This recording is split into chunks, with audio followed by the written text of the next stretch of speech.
Hello Algebra 2. This video will take you through the problems in the Unit 5A study guide. We're reviewing exponential and log functions.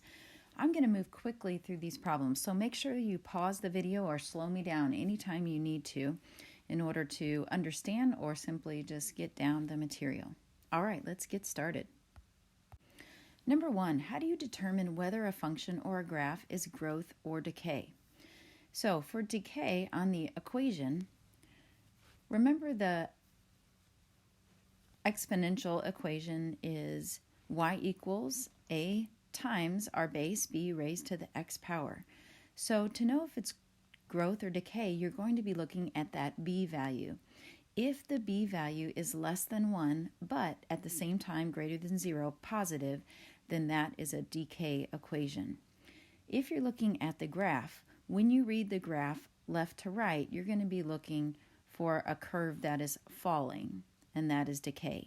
Now for the growth equation, in that exponential general equation y equals a times b to the x, you are looking for your base number to be greater than 1. If it is, then you have an exponential growth situation. And for the graph, when you read it left to right, you're going to look for a curve that rises left to right.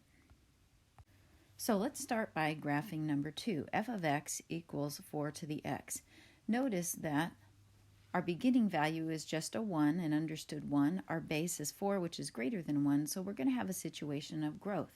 So our graph, once we draw it, will rise left to right. Let's put in those values that were given in our directions for x. So we're going to plug in -2, -1, 0, 1, and 2. So I'm doing that on my calculator, and when I take 4 and raise it to the -2 power, I get 0.0625, to the -1 is 0.25, to the 0 is 1, to the first power is 4, and to the second power is 16. Now you can place your xy axis wherever you like. I'm going to drop mine down so I have lots of positive y values. I'm going to label my axis and my scale, and then plot my points. So -2, and then just barely off the x-axis, and those other points. And then my graph does do what I expected it to do. It rises as I look at it left to right. So that is a good example of an exponential growth graph. Number 3, f of x equals 1/4 raised to the x power. So my a value is 1, my base b is 1/4, and that's less than 1 but still greater than 0. So this is exponential decay. So let's plug in those values for x that we were given in the directions, -2, -1, 0, 1, and 2. So you can do that on your calculator. When you plug in -2, you get 16, -1 is 4, 0 is 1, 1/4 to the first power is 1/4, and to the second power is 0.0625. I'm going to place my x-axis again so I have lots of positive y value, and then just plot those points. And then as I draw my curve, notice as I look at it left to right, it falls. So this is a good example of exponential decay graph. Now I have an exponential equation that has a transformation. And so that +3 right in by the x is going to shift my graph. I notice that my base is greater than 1, so it's growth, but it's a graph that will be shifted to the left 3, because remember that's our h value, so it's opposite. So what I'm going to do is I'm going to plug in points without that h value. So in my table there, I'm going to write y equals 2 to the x. And then what I do is, since I'm shifting to the left 3, remember we do the shift either to the x or to the y values. So I'm going to put a little subtract 3 to my x values. Now, first thing is I'm going to plug in my -2 to +2 values into just y equals 2 to the x. So that will give me 0.25, 0.5, 1, 2, and 4. Now I draw a dividing line in my x column, because with each of these x's now I'm going to do the shift. I'm going to subtract 3. So I'll get a -5, -4, -3, -2, and -1.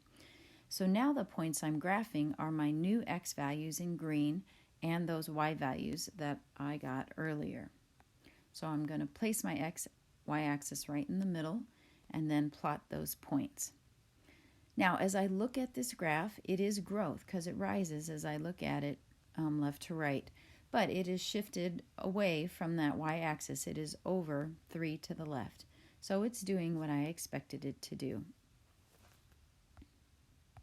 Let's do one more exponential graph with a shift. So I have two things going on here. I notice that my base is 3, so this is going to be growth, but it's an exponential growth graph that has been shifted to the right 1 because of that -1, and then the +2 up at the end will move it up 2.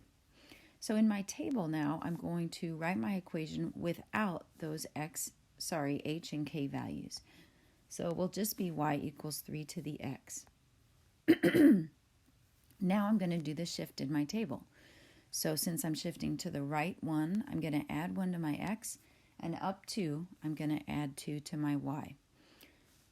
Eventually, but first I'm just plugging in -2 to +2 for x, and getting my y value in the equation y equals 3 to the x.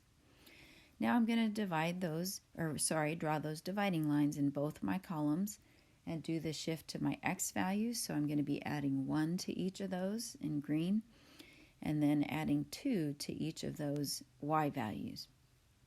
So the points that I graph now will be the numbers that are in green. So my first point will be -1, 2.1, then 0, 2.3, 1, 3, 2, 5, and 3, 11. Notice this graph has shifted up 2. I just went ahead and sketched in that horizontal line at 2. So we can see our limit now is not the x-axis. This graph just scoots right up against that horizontal line where y equals 2. So now I have an exponential growth graph that has been shifted to the right 1 and up 2. Let's solve these money investment problems and round to the nearest hundredth place, which is cents. And so you have 3 formulas that you'll need to choose from based on each of the problems. So you'll need to look at the wording carefully in order to make the right choice for the formula. So number 6 says you deposit $3,500 in an account that pays 18% annual interest. Find the balance after 5 years when the interest is compounded daily. So I noticed that that last phrase, compounded daily. That means that we're going to use the periodic formula, which is the one in the middle. And so what we'll do is we'll plug in our beginning amount for P, our principal, which is our $3,500.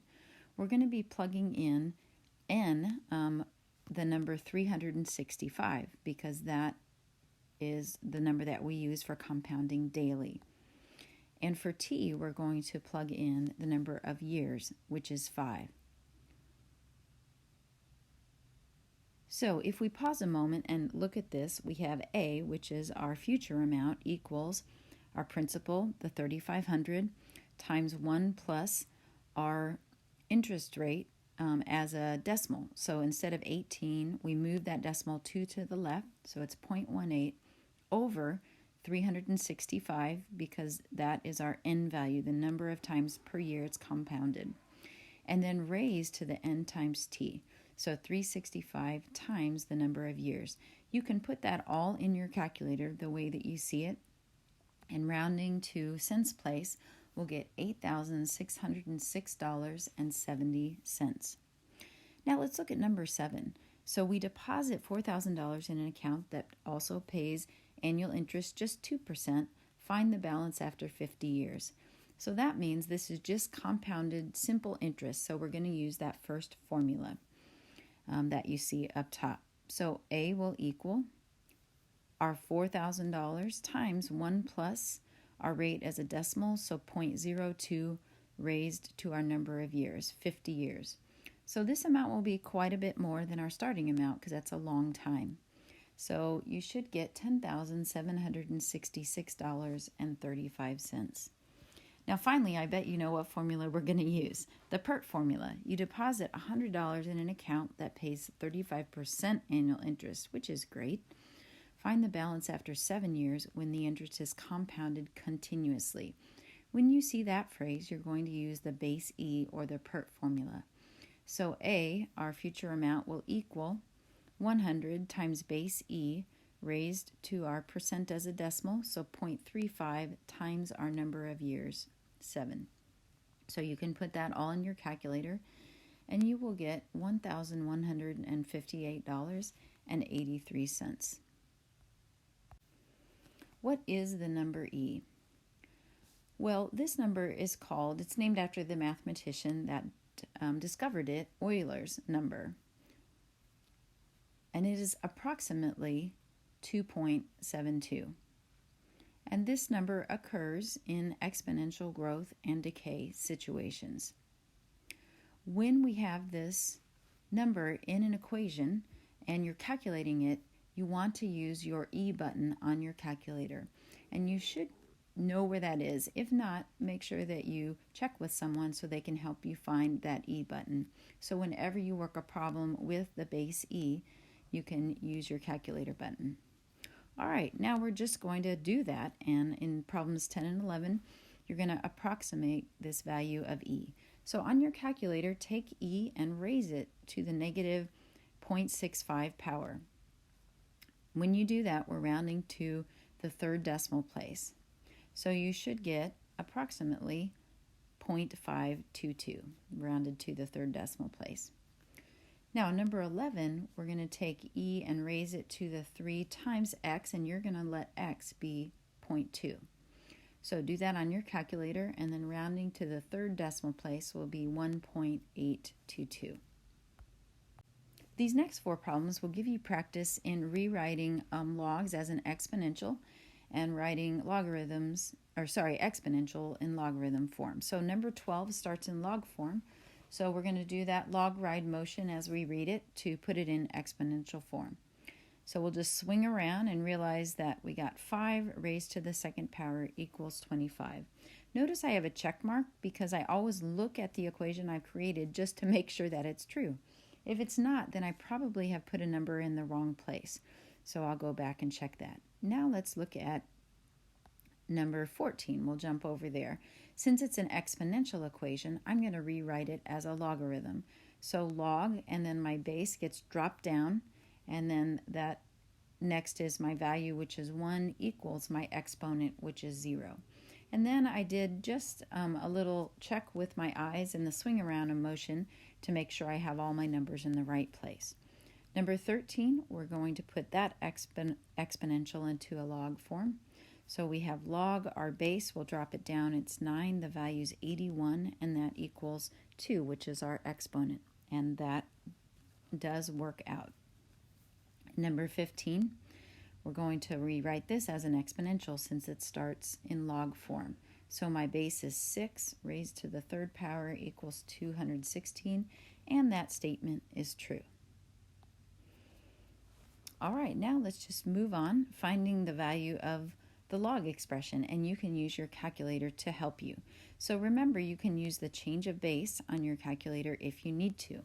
So on number 16, that would look like, if you're using the change of base, you would use your log key and do the log of 16 divided by the log of 2, and you should get 4.